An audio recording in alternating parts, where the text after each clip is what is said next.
What's up, you guys? Welcome back to my YouTube channel. In case you're new here, my name is Irene Kadhambi and this is the DIY corner. So today I'll be making this console table for the entryway. I've been wanting to make one for a while, and while doing my research I came across this photo from Pinterest and I knew this was it. What I made isn't perfect and I'll be making it better with time.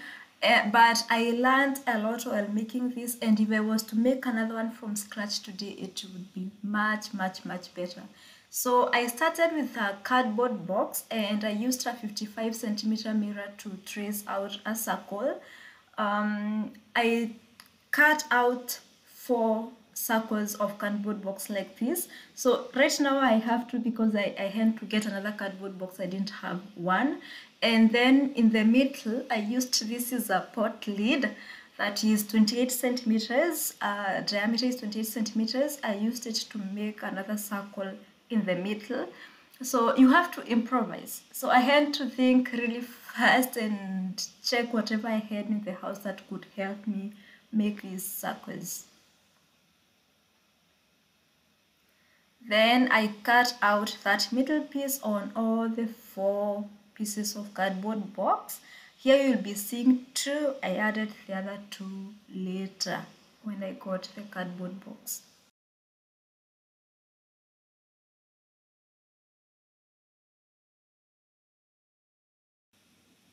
I cut out stripes that are like 1 inch wide from the remaining piece of cardboard box and attached them to the circular ones using a glue gun. And I did this on both pieces, the circular ones, and set them aside.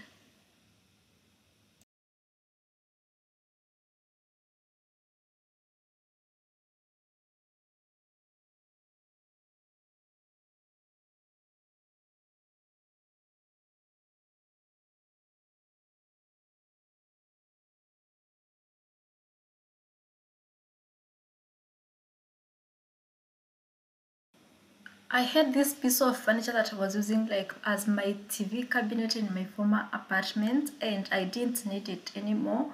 I got it from IKEA at 10 euros. So I disassembled it and used those pieces of wood for the rest of the project. The middle part is what I cut here, like I estimated what I needed and cut out 4 pieces from it. This other piece of wood is a huge chopping board that I wasn't really using as a chopping board. I was using it while in my former apartment to place some items on top of it. Again, I really don't need it, so I cut it into 2.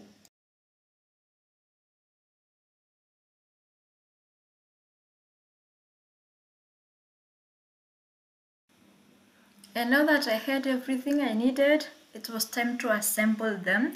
And you have to ignore my hands because from all this using the saw and all that, I was so tired to even bother about the hands. So please ignore them.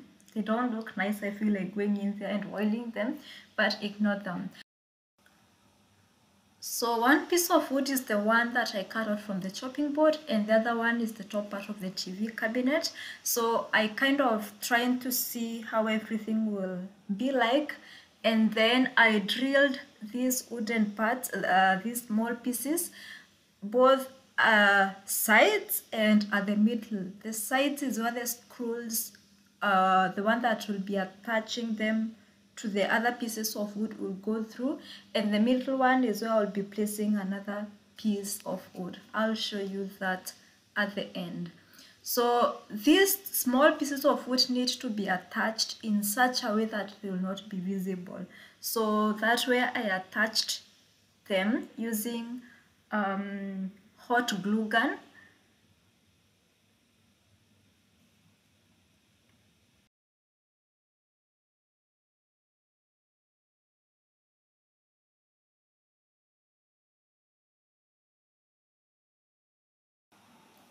After attaching them, I placed them the way they would be on the piece of wood, and I realized that the small pieces that I don't want to be seen would be seen.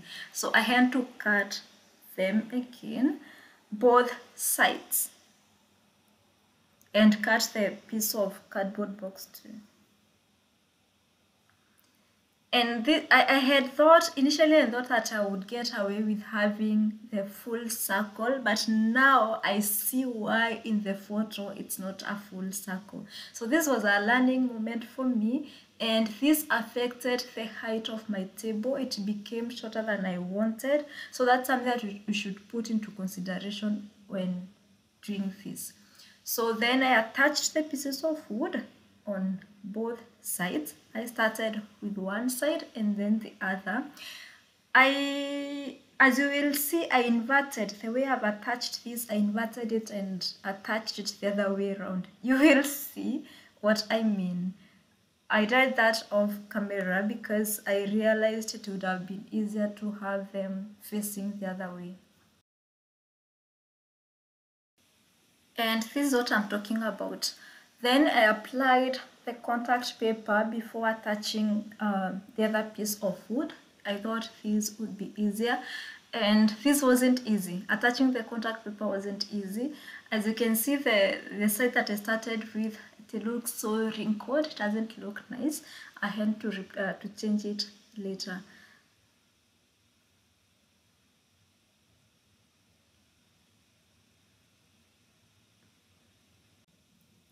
I cut out the excess contact paper, but later I realized that I should have left a few centimeters of that excess and fold it in. I will explain that towards the end, why I'm saying that. I should have left a few centimeters both on the edge and in the inside. So once that was done, I attached this on the other piece of wood. First, I used a glue gun and then used these mending plates because this piece of wood was too thick and I didn't have screws that long. So I used the mending plates on all the four corners.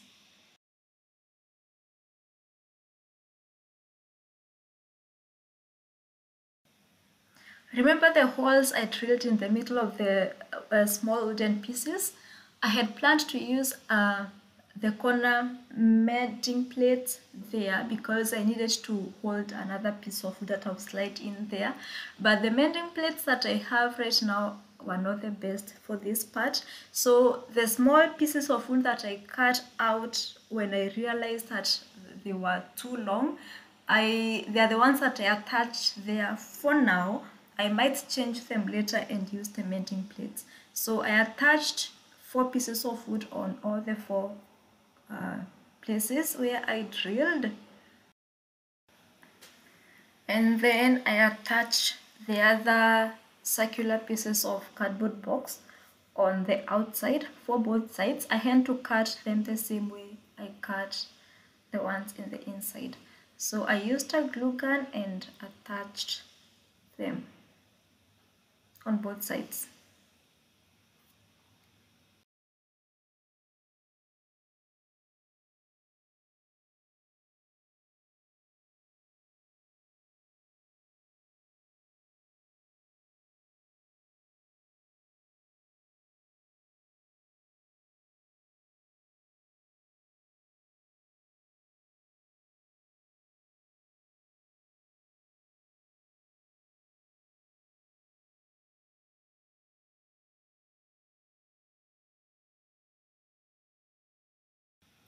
Then to cover the hollow part in the middle, I used another stripe of cardboard box and a hot glue gun. And then I realized much later, towards the end, that I should have skipped this step and done it after applying the contact paper for the outside too. And this is where I was also saying that I shouldn't have cut the whole of the excess contact paper. I should have folded it in so that I would have applied contact paper on this stripe before attaching it. And since the one from the other sides is folded in, that would have covered this place so nicely to have something so smooth. I don't know if this makes sense, but I will redo this on mine later, and when I do, maybe I can share a small video on what I mean. So then I applied the contact paper on the outside and cut off the excess.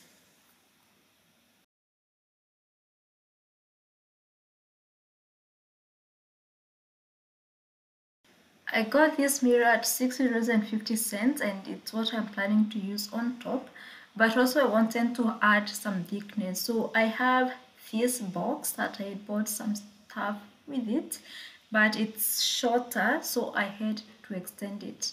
So I cut out a piece from another one and extended it, and then applied some glue on the wood and then placed this there. And I did this at this point to give it time to heal as I work on the rest, and then placed the mirror to give it that pressure so that it sticks well. I got these contact mirror tiles from Amazon some time back, not knowing exactly what I was getting, but decided not to return them because it's a long process, and so I decided to use them here. So I used them both on that inside and the outside of both circles. I wasn't getting the smoothness that I wanted, so I used the bling on top of that, which I regret, and I'm going to remove it later. But since I used glue, like, I have to remove even the mirror tiles and replace that with the contact paper. Then on top I have pieces of a cardboard box that I covered with contact paper. I would have used a black contact paper for the whole of that length, but I ran out of it, so I decided to use black on the edges and white on the middle, and the sides also I used white. The second piece that I cut out from the chopping board, I painted it white, and it's the one that I slid in there, and it's a little bit higher than it should be. That's why I need to replace the pieces of wood that I used there with mending plates, so that this piece of wood can be in the middle. Once that was done, it was time to work on the mirror that would be placed on the wall on top of the table. I got this mirror for €6.95, and I used it to trace a circle on this piece of cardboard box. I got the cardboard box for like €2, and it's where I cut out two pieces that I used on the table. I did not have something wider to trace another circle, a bigger circle, so I trusted myself to do it freehand.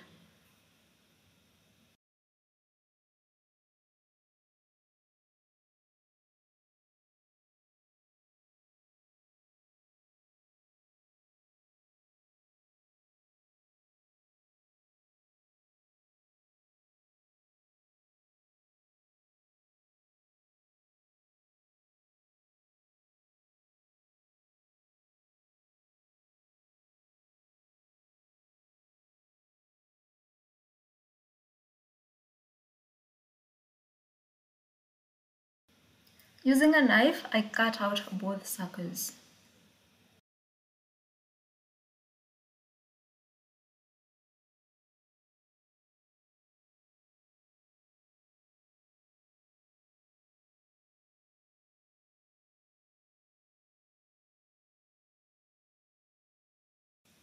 I don't want to drill the wall, so I removed these two stuff that I used to hang the mirror, and since they were attached using glue, that was a bit easy. I just used a knife to lift them up.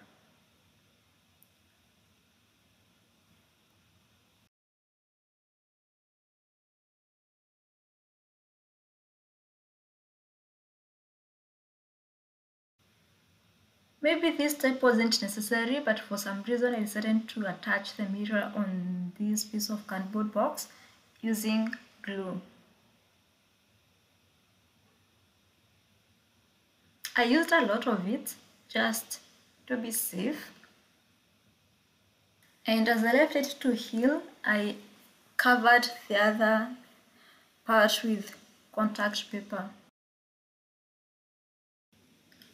I used this double-sided tape to hang the mirror on the wall, and I used mini to be safe.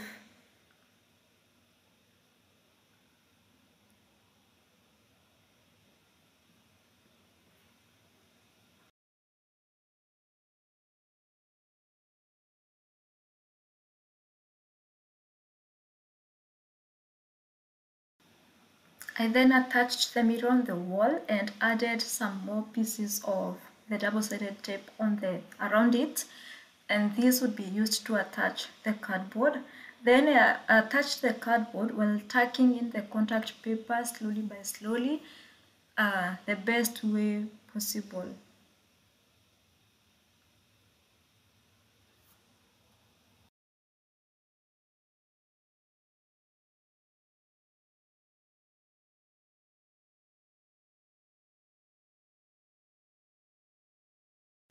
I then cut out these stripes from a piece of contact paper that was remaining, a black contact paper. But this time I was really tired and I just wanted to finish, so I didn't have time to make them perfectly. So I'm going to redo this section also and make them thinner and smoother.